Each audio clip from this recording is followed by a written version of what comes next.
Assalamualaikum warahmatullahi wabarakatuh. Jumpa lagi bersama saya Tri Sumarsi, calon guru penggerak angkatan ke-9 dari SMP Negeri 18 Jakarta. Setelah saya menjalani pembelajaran dari modul 1.1 hingga modul 1.2 ini, banyak hal yang menjadi pembelajaran bagi saya. Berikut koneksi antar materi modul 1.2 yang saya tuangkan dalam bentuk refleksi model 4P. Yang pertama adalah peristiwa. Momen yang paling penting dan mencerahkan bagi saya dalam proses pembelajaran modul 1.1 hingga modul 1.2 adalah di modul 1.1 saya banyak belajar tentang dasar-dasar pendidikan yang menuntun yang dicetuskan oleh Ki Hajar Dewantara. Di modul tersebut dijelaskan tentang tujuan pendidikan, kodrat keadaan, asas trikon, sistem among, budi pekerti, dan lain-lain. Di modul ini, saya tercerahkan bahwa anak bukan seperti tabula rasa, namun sejak lahir anak sudah membawa kodratnya masing-masing. Ibaratnya kertas, setiap anak sudah memiliki garis-garis samar, tugas pendidik adalah menebalkan dan memperjelas garis-garis tersebut agar semakin jelas. Saat proses menebalkan dan memperjelas garis, pendidik harus mengutamakan proses menuntun agar proses pendidikan bisa berjalan optimal. Dengan kata lain, pendidikan adalah upaya untuk memaksimalkan potensi yang dimiliki setiap murid. Tentunya setiap murid memiliki potensi yang beragam. Di modul 1.2, saya belajar mengenai nilai dan peran guru penggerak. Nilai guru penggerak diantaranya berpihak kepada murid, mandiri, reflektif, kolaboratif, dan inovatif. Nilai-nilai tersebut harus dimiliki oleh guru penggerak untuk mendukung perannya. Adapun peran guru penggerak adalah menjadi pemimpin pembelajaran, menjadi coach bagi guru lain, mendorong kolaborasi, mewujudkan kepemimpinan murid, dan menggerakkan komunitas praktisi. Di materi modul 1.2, saya menjadi tercerahkan untuk bisa memiliki dan menguatkan setiap nilai guru penggerak untuk mendukung peran saya sebagai guru penggerak. Kaitan antara modul 1.1 dan 1.2 yang saya pahami adalah dua modul tersebut saling mendukung karena dua-duanya pada akhirnya memberikan pemahaman untuk mewujudkan pembelajaran yang berpihak kepada murid. Modul 1.1 memberi pemahaman secara global tentang dasar dan tujuan pendidikan, yakni tentang proses menuntun kodrat anak agar menjadi manusia yang mencapai keselamatan dan kebahagiaan setinggi-tingginya. Setelah itu, di modul 1.2 dijelaskan tentang nilai dan peran guru penggerak untuk mewujudkan ekosistem pendidikan yang berpihak kepada murid. Yang kedua, perasaan. Saat momen itu terjadi, saya merasa seperti menemukan sumber mata air di tengah gurun. Materi di modul 1.1 dan 1.2 membuka kesadaran saya tentang pendidikan yang berpihak kepada murid. Saya kadang berpikir, mengapa tidak sejak dahulu saya mendapatkan materi seperti modul 1.1 dan 1.2. Banyak hal yang belum saya ketahui di sana. Banyak wawasan baru yang begitu menarik. Saya pun sangat senang dengan momen tersebut. Oleh karena itu, saya pun juga menggambarkan peristiwa itu seperti bayi saya yang baru mulai belajar makan. Dia terlihat sangat bahagia ketika memperoleh makanan yang baru. Ya, bayi saya akan tertarik dengan beragam makanan yang disediakan dan diberikan kepadanya.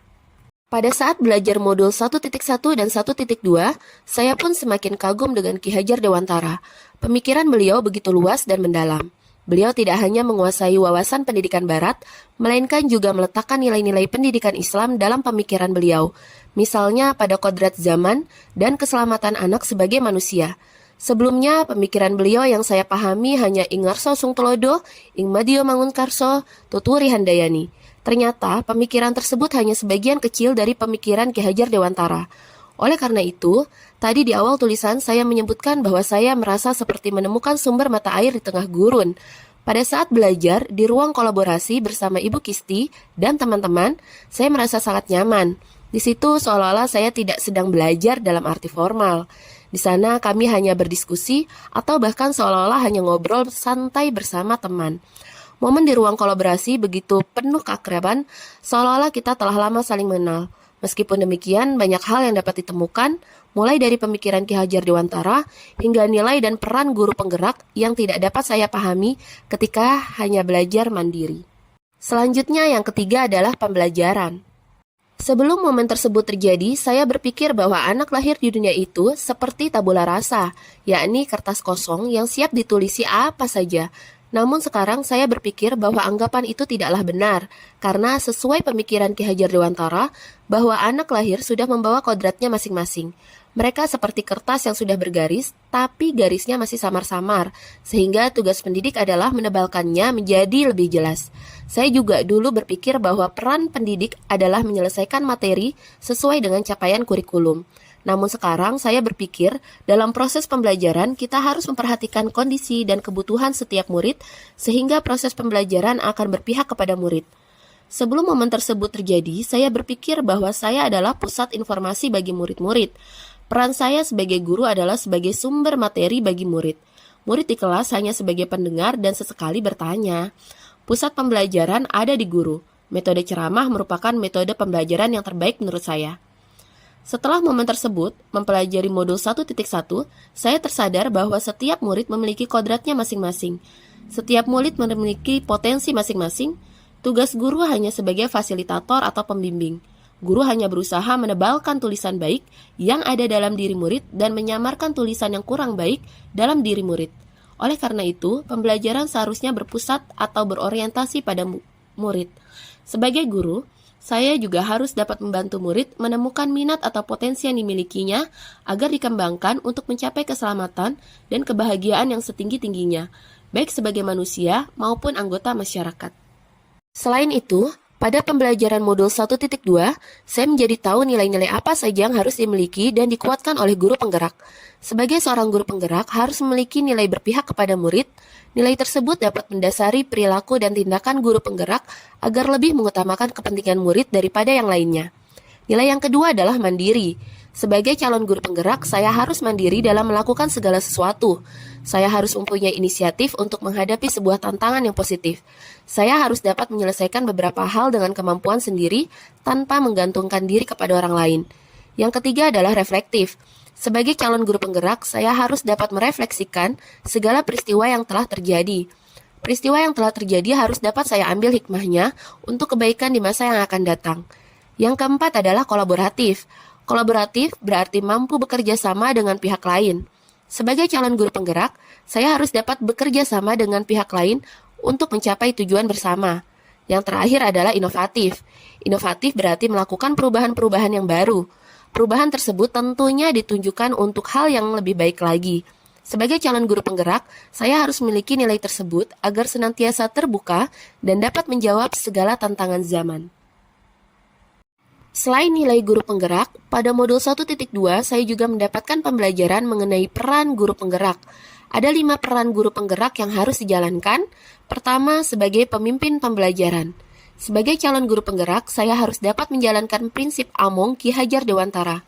Selain itu, sebagai pemimpin pembelajaran, saya harus menaruh perhatian penuh pada komponen pembelajaran seperti kurikulum, proses belajar mengajar, refleksi dan asesmen yang otentik dan efektif, pengembangan guru, pemberdayaan dan pelibatan komunitas untuk terwujudnya well-being dalam ekosistem pendidikan di sekolah. Yang kedua adalah peran menjadi coach bagi guru lain. Sebagai calon guru penggerak, saya dituntut untuk dapat berdaya dalam menemani dan menuntun rekan sejawat untuk menelaah kegiatan pembelajaran yang dilaksanakan. Yang ketiga adalah pendorong kolaborasi. Sebagai calon guru penggerak, saya harus dapat mendorong pihak lain untuk melakukan kolaborasi dalam mencapai tujuan bersama.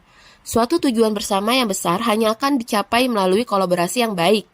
Oleh karena itu, saya harus dapat berperan untuk mendorong kolaborasi tersebut. Yang keempat adalah mewujudkan kepemimpinan murid. Sebagai calon guru penggerak, saya juga harus andil dalam membentuk karakter murid di masa depan. 10 hingga 20 tahun yang akan datang, bangsa ini akan dipimpin oleh mereka yang saat ini menjadi murid. Oleh karena itu, sebagai calon guru penggerak, saya harus ikut berperan dalam mewujudkan kepemimpinan murid. Yang terakhir adalah menggerakkan komunitas praktisi.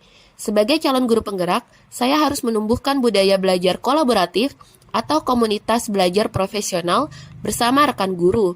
Melalui komunitas belajar ini, diharapkan tercapai peningkatan kualitas pembelajaran sekaligus menumbuhkan inovasi pembelajaran yang berdampak positif bagi murid.